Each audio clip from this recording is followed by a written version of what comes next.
In this video from IT Free Training, I will look at all the different connectors on the motherboard. If you are planning on building a computer or upgrading a computer, you will need to understand what all these connectors do and how to plug them in. Every motherboard, I have yet to see one that has not, will have a diagram in the manual showing the location of all the connectors on the motherboard. If you have trouble locating a connector, have a look in the manual. If you don't have the manual, you will be able to download a copy from the motherboard manufacturer's website. To start with, I will have a look at the main power connector, otherwise known as the P1 connector. The connector will be 20 or 24 pins in size. The 20-pin size is an old connector, and unless you're working on an old computer, you won't come across it. Most power supplies will have a 24-pin connector that can be divided into a 4-pin and a 20-pin plug if required. With some power supplies, the connector will be all one part and cannot be divided. If you come across this and need the 20-pin connector, you have two choices. You can purchase an adapter to change the 24-pin to a 20-pin plug, or you can attempt to plug it in anyway. It will go in, but will be a tight fit and 4 of the pins will be hanging out of the plug. Just make sure if you do this that you are plugging it in the right way. You will notice this P1 connector is 24 pins. However, it can be divided into 2 separate plugs. This motherboard has a 24-pin connector, so I will combine it back into one plug. Every connection on a motherboard nowadays is keyed. This means it is not possible to plug a connector in the wrong way unless you use a lot of force, which most likely will damage something in the process. If you find you are having to force a connector, double-check the plug. You probably have it the wrong way around. You will notice that the plug on the motherboard has a small notch. This will hook onto the latch on the plug. I will now plug in the P1 connector. When the P1 connector goes into place, you should hear a click. The click is the latch on the plug. Once you hear that, you know the P1 connector is in place. Once the P1 connector is plugged in, 5 volts of power is supplied to the computer continuously. Essentially, the computer is in standby mode, and this 5 volts powers standby devices. For example, if you have Wake on LAN, the 5 volts allows the computer to monitor the Wake on LAN event and start the computer up. It is possible to have devices like the keyboard start the computer from standby if your computer supports it. As time moved on, computers required more and more power. First, the 20-pin connector was not enough, and then the 24-pin connector was not enough. In 2003, the power supply standard was updated to include what is commonly referred to as the P4 connector. The P4 connector is a 4-pin cable supplied by the power supply. It supplies the motherboard with additional power. The P4 connector is generally near the CPU. Like the P1 connector, it can only be plugged in one way, and you should hear a clicking sound when it is in place. Don't get confused with the extra 4 pins of the P1 connector. These connectors are not compatible and are keyed differently. If you find that your power supply does not have the P4 connector, you can always purchase an adapter cable. In some cases, you will find that some of the older motherboards may still work without a P4 connector. You may start experiencing problems if you add new or additional video cards that use a lot of power. New motherboards tend to require the P4 connector and won't start up without it. The extra power supplied by the P4 connector was good, but as time passed, there was a need for even more. To provide more power to the motherboard, the 4-pin P4 connector was expanded to an 8-pin connector. This is called the EPS 12-volt. Most of the time, it will be referred to just as the EPS connector. To ensure compatibility with the P4 connector, most EPS connectors are able to be split into 2 4-pin connectors. These 2 connectors are keyed differently. This ensures that if you split the cable into 2, you will only be able to combine it back into the one cable one way. If you have a P1 connector that can be divided into a 4-pin connector, this is keyed differently and thus not compatible with either of the 2 split 4-pin connectors. Like the P1 and P4, the EPS connector will click into the motherboard. The connector will generally be around the CPU somewhere. Most motherboards will require this connector to be plugged in, otherwise the computer will not start. On some motherboards, it may not require this connector unless more power-intensive devices are added. If you have a motherboard that supports only the P4 connector and you can't split the EPS connector, you will still be able to plug the connector into the motherboard. You will just find that 4 of the pins will hang out of the connector. Remember that the connector is keyed, so it will only go in one way. If you find the connector will not go into the plug, try the other 4 pins. Lastly, if you only have a P4 connector, you can plug this into the EPS plug. You will only be powering half the pins. On some motherboards and with some configurations, this may be enough. If you find that you do not have an EPS connector on your power supply, you can always use an EPS adapter cable. This is a much cheaper option than purchasing a new power supply. Additional power is not just limited to the motherboard, however. As technology advanced, other devices on the computer became more complex. In particular, high-performance video cards got larger, increased in processing power, and thus required more power.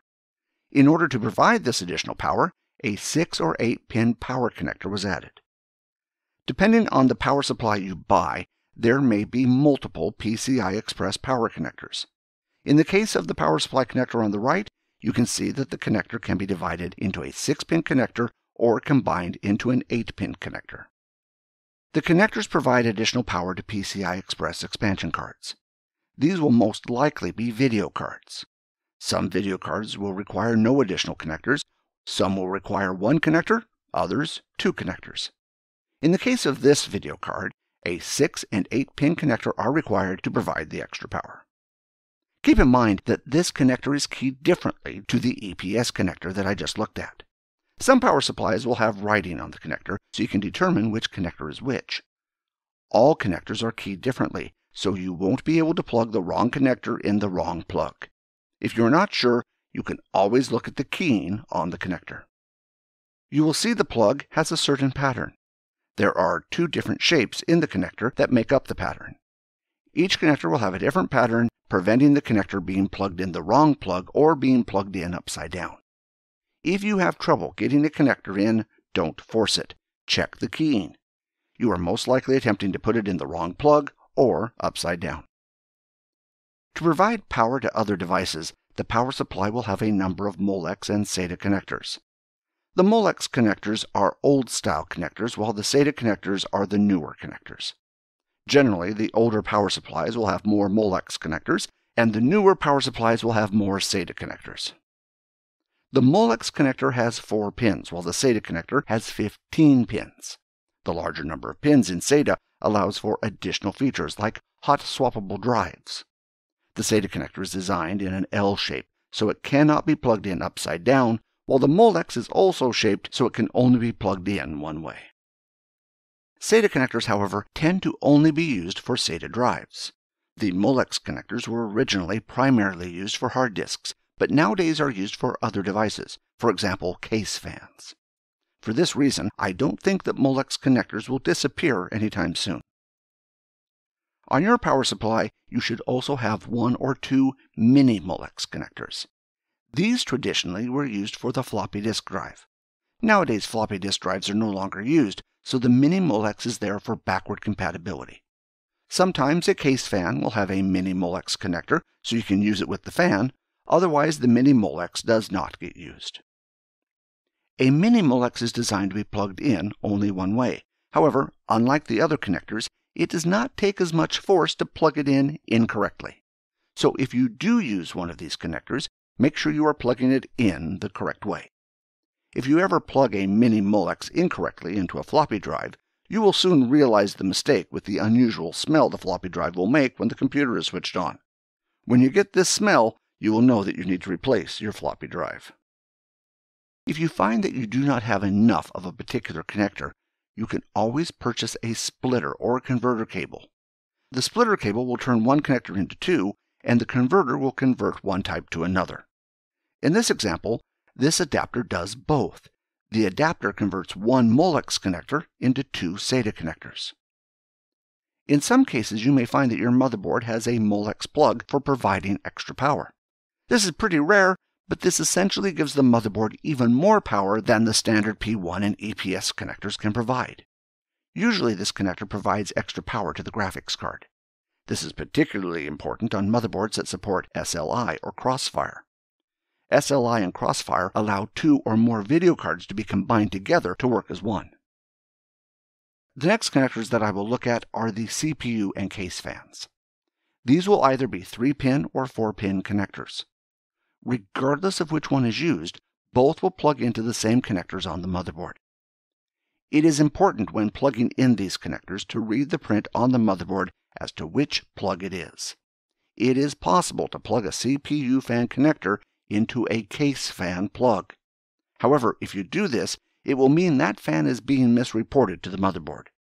This will cause it to appear as the wrong fan in any monitoring software, and if the computer is attempting to change the speed of a fan, the computer will be trying to change the speed of the wrong fan. The additional 4th wire on the fan is for pulse width modulation, or PWM. This essentially means the speed of the fan is controlled by the 4th wire. In 3-pin fans, the speed of the fan is controlled by the voltage, whereas in 4-pin fans, the speed is controlled by changing the signal in the 4th wire. So this brings up the question, which one would you use? The 4-pin fans tend to be more expensive, but offer slightly better fan control. The other big difference is that since the voltage going to the fan does not change, if there are LED lights on the fan, they will not be affected. LED lights are generally not used on 3-pin fans, as the changing voltage would cause the LED lights to dim and brighten depending on how fast the fan is going. Motherboards will generally support either 3-pin or 4-pin fans, so it does not matter which you use. If you replace a fan on a video card, you may find that it will require a 4-pin fan. Keep in mind that the video card will most likely use a different plug.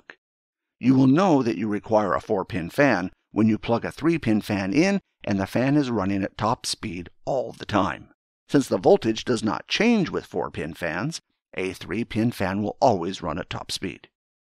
If you have a fan that runs at top speed as soon as the computer is switched on and never changes, replace it with a 4-pin fan. The next connectors that I will look at are front panel connectors. These connect the computer's lights and buttons to the motherboard. On a lot of motherboards, you will find a header with all these connectors in the one place. However, they don't need to be. In order to find out what goes where, it will generally be written on the motherboard. Otherwise, if you look in the motherboard manual, this will tell you which is which. Every motherboard manufacturer is free to combine these connectors how they want, so they will most likely be different for every motherboard you come across. On this particular motherboard, the first 2 pins are for the power LED. A LED, or light-emitting diode, is essentially like a light bulb. The big difference is that, unlike a light bulb, if you get the positive and negative wires around the wrong way, the LED will not work. Not to worry, however, if you connect anything up wrongly on the front panel connector, you won't break anything, it just won't work. The first thing to notice with the power LED is that there is a second set of 2 connectors for the power LED. Generally, most motherboards will have 2-pin and 3-pin connectors for the power LED. This is for compatibility reasons. On some older motherboards and computer cases, you may find that you have a 2-pin connector, but a 3-pin connector on the motherboard. If this occurs, you can cut the 2-pin connector in half to plug it into the motherboard. The next 2 pins are the power switch. There is a positive and negative connector, but with switches it does not matter if you connect the connector the wrong way. Next, there are 4 pins for the PC speaker. On modern computers, only the outer 2 pins are used. This is a positive and negative wire. However, most speakers will still work if you put the connector on the wrong way. It does, however, slightly distort the sound, so I would recommend connecting the PC speaker the right way. The next 2 pins are the hard disk LED. This will light up when there is activity on any of the storage devices on the computer. Like the power LED, if you connect it the wrong way, the LED will not work, but it won't damage anything. The next 2 pins are for the reset switch. Like the power switch, it is just a switch, so it does not matter if you get the positive and negative wires around the wrong way. These are the standard connectors you will find on most motherboards. On this particular motherboard, there is also a chassis connector. Some computer cases will have a switch in the case that detects if the computer case has been opened. If your case supports this, you can connect that switch here. If the computer case is opened, even when the computer is switched off, this switch will be triggered. When the computer starts up, a message will be displayed saying the computer case has been opened. Additional options can be configured in the BIOS to prevent the computer from starting up until the message is cleared by an administrator. The manufacturer is free to put the connectors where they like on the motherboard. If I look at a different motherboard, you will notice in this example there are two separate headers. Most pins you will find are the same as for the previous motherboard, but just in a different place. At the top is the PC speaker, power LED, and power switch. At the bottom is the hard drive LED and reset button. Everything so far is the same as the previous example, just the layout is different. Like before, there is a second 3-pin power LED connector. Unlike before, there is also a suspend connector. If your computer case has a suspend LED, you can connect this here rather than connect the power LED. In this case, you would most likely connect the power LED to the 2-pin connector. Some motherboards support certain features while others do not. What you connect and what you don't connect is up to you. In the real world, as long as you connect the power switch to switch the computer on and off, all the other connectors are optional. Different computer cases will have different connectors depending on what features the computer case supports. The wires are also different colors, but a rule of thumb is a white or black wire is a negative or ground wire. In this example, you can see the positive wire is the colored wire and the negative wire is white. You will also notice that the power LED is two separate wires. It is quite common for computer cases to do it this way. By splitting the wire like this, you are free to put the power LED in either the 2-pin connector or the 3-pin power connector. In other cases, all the wires may be the same color, most likely black as in this example. When this occurs, the positive and negative wire will be printed on the connector. It may be difficult to see. If you are not sure, take a guess. If it does not work, try it the other way. In the case of the PC speaker, there is no white wire, and thus the black wire will be the negative wire. In the old days, the PC speaker was included in the computer case and was quite large. Nowadays, the PC speaker is a small adapter that is attached directly to the motherboard and is quite small. I have a computer case and a motherboard. Later in the course, I will look at installing a motherboard in a computer case. Generally, before I install a motherboard in a computer case, I will install the CPU, memory, and front side connectors. The reason I do this is that it is generally easier to do it when the motherboard is not in the case. Once the motherboard is in the case and screwed in, particularly with larger motherboards, it can be difficult to get to the front side header, and even harder to see the writing on the motherboard. In this case, this motherboard is quite small and the computer case is quite large, so I can place the motherboard into the computer case to connect the front side header. The only thing that I have done is rotated the motherboard 90 degrees to make it easy to get to the front side header. You can see 5 connectors here. Power LED counts as 2 connectors. To start with, I will plug in the 2 power LED connectors. In this case, I will plug it into the 3-pin connector, so the middle pin will not be used. The next connector that I will plug in is the reset switch. Since the reset switch is a switch and not an LED, it does not matter which way this connector is plugged in. You will notice with this particular computer case, the plug is not marked with any positive or negative markings, and the wires are black, so there is no way of me knowing which is the positive and which is the negative wire.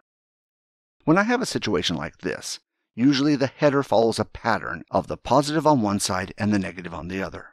So I place the connector in so that the writing on the connector is facing the same direction as the other connectors. You will notice that both the power and reset writing are facing the same direction.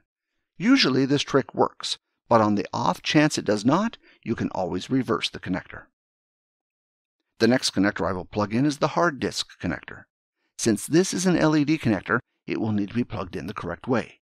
You can see the plus and negative signs at the top of the connector to indicate positive and negative. In order to find out which way the connector goes, most motherboards like this one will have print on the motherboard itself. You can also look in the motherboard manual to work out which pin is which.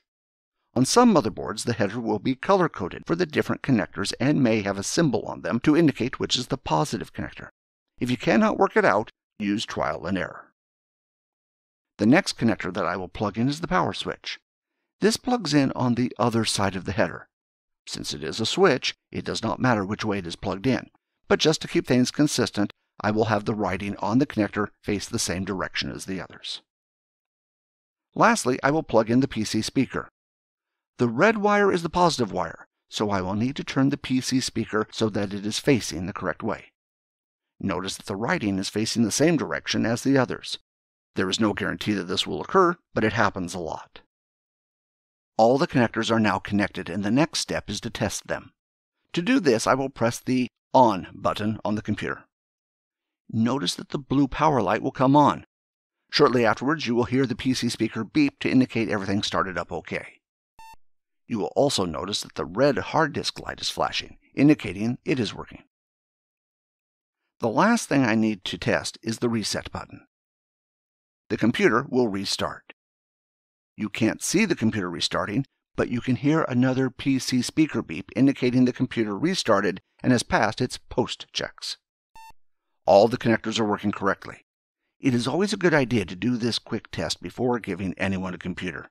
It is embarrassing to get a phone call from a customer saying that there is a problem with a computer and the problem is caused by a connector that was not plugged in or plugged in the wrong way. Your computer case may also support other types of connectors. One common type of connector is USB. These connectors plug into the motherboard and allow one to plug USB devices directly into the computer case. Usually these are located at the front or top of the computer case. In this particular example, the computer case has a USB 3 and USB 2 port in the front of the case. Inside the case is a USB 3 cable. Notice that part of the connector's plug is blue. It is common for USB 3 ports and plugs to be blue in color to make them visually different from USB 2 connectors and plugs. Notice also that the cable has an additional plug. This plug is the USB 2 plug that is included for backward compatibility. In order to use USB 3, your motherboard has to have a header for a USB 3 plug. If it does not, plug the USB 2 plug into the USB 2 header. You will still be able to use the USB 3 port on the front of the case, but the port will only support USB 2. This case also has a USB 2 only cable. Like the USB 3 cable, it is just a matter of finding the USB 2 header on the motherboard and plugging it in. Like everything else on the motherboard, both headers are keyed, so you can't put the plug in the wrong way. When plugging in the USB 2 cable, note that, in some cases, different USB headers may provide additional power. Usually, inside the USB header, it will be a different color. Refer to your motherboard manual to determine what the difference is, if any. Plugging into a USB header with additional power will mean that devices like an iPad will charge faster than they would normally.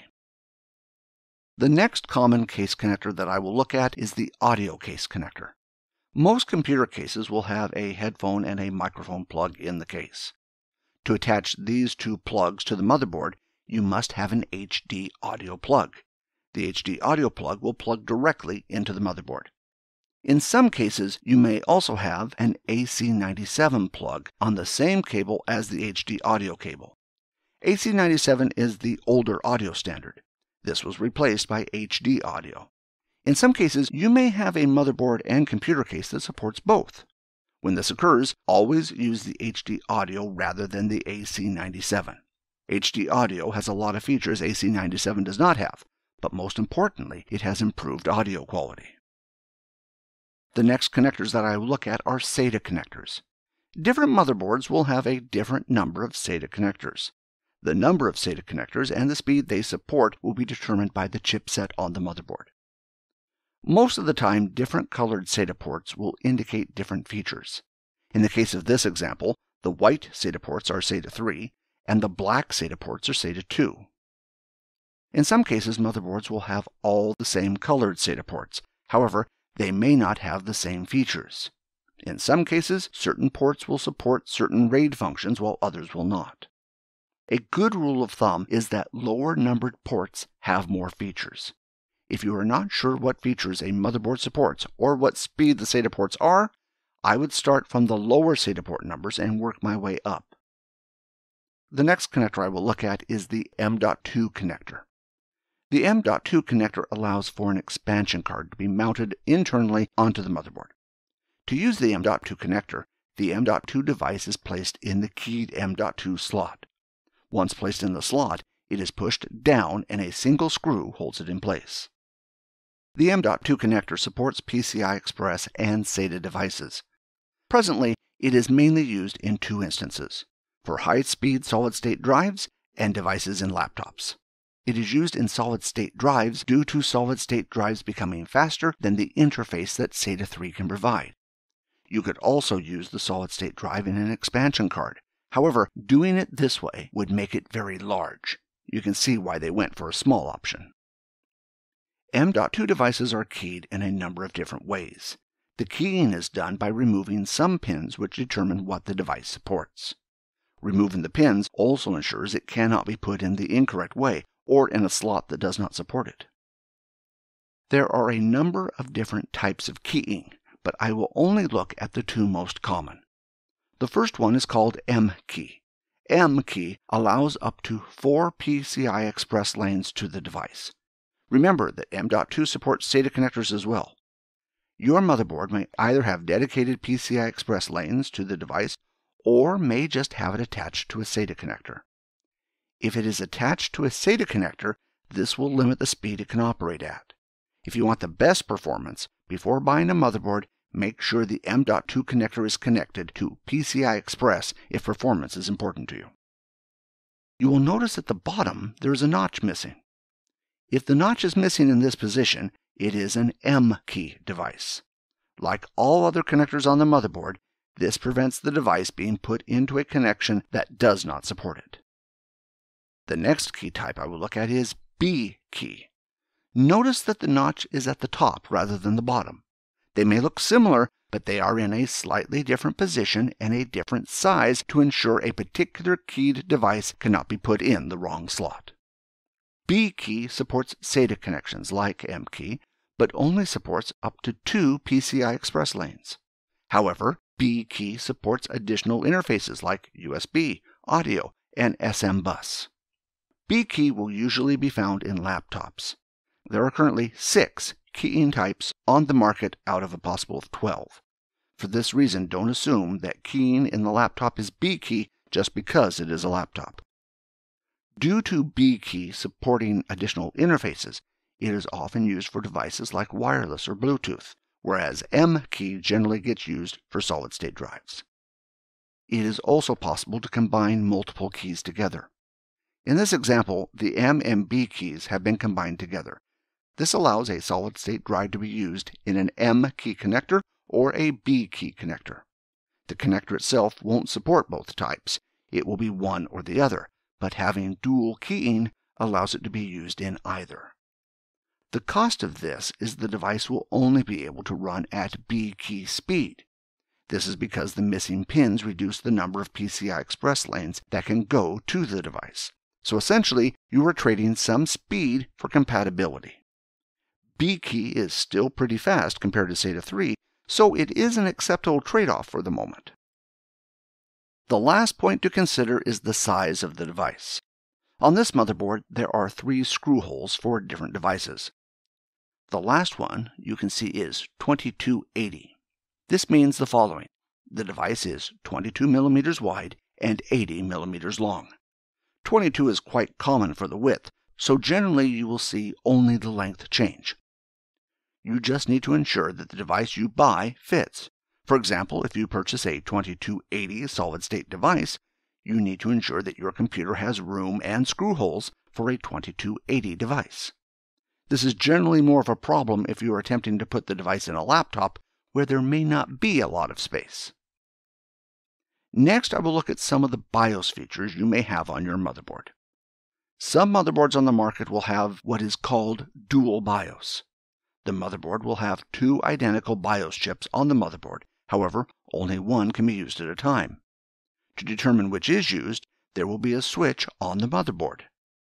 This is useful if you attempt to update the BIOS firmware and the process fails.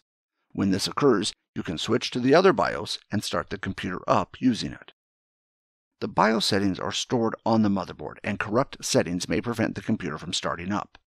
The most common example of this is a startup password being put on the computer and nobody knowing what it is. In order to clear the settings, the motherboard will have a clear CMOS jumper. On older computers, there will generally be 3 pins. On newer motherboards, there will generally be a 2-pin jumper. In either case, if the pins are shorted when the computer is switched on, all the BIOS settings will be cleared. On older motherboards, jumpers were used to configure the bus speed of the motherboard. This was required to be set correctly to match the CPU. Nowadays, settings that were traditionally configured using jumpers are now automatically detected. Thus, besides clearing the BIOS settings, you may not find any jumpers on your motherboard. The last header I will look at is the Trusted Platform Module, or TPM. Your motherboard may or may not have this header. Generally, the more expensive motherboards, or motherboards aimed at the business market, will have this header. The TPM is a chip that contains cryptographic keys and other encryption-related features. The TPM is used to securely store these keys so that they can be used in functions like disk encryption and platform integrity. Platform integrity is used in systems like Secure Boot to check that the computer has not been tampered with.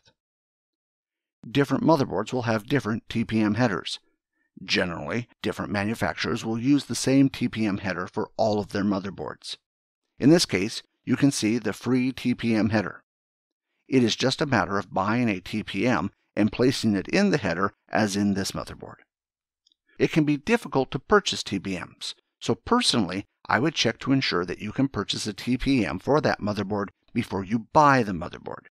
If you have trouble getting a TPM, eBay is often a good place to locate one. In the real world, remember that all motherboard connectors are keyed. This essentially means they cannot be put in the wrong place or upside down. I often refer to building computers as Lego for adults. Just like Lego, if it is not designed to go together, it won't. The only exception to this is the front side panel connectors. In the case of these connectors, the only one you can get wrong is the LED lights. If you find the LED lights are not working, reverse the connector. You won't damage anything by trying. With the other connectors, don't force them if they do not fit. If you apply a lot of force, you may be able to get the connector in, but if it is not the correct one, you can damage the plug and possibly damage the motherboard when you switch the power on. If you are having trouble getting the connector in, have a look at the plug in the header. Generally, there will be a missing pin or blocked pin. It is just a matter of lining these up with the header and the plug. If you have trouble locating something on the motherboard, have a look at the manual. All motherboard manuals have a diagram showing where everything is. Sometimes they can be difficult to locate, as a lot of these headers look similar. That concludes this video. I hope you have found this information useful. I look forward to seeing you in the next video. Until then, I would like to thank you for watching.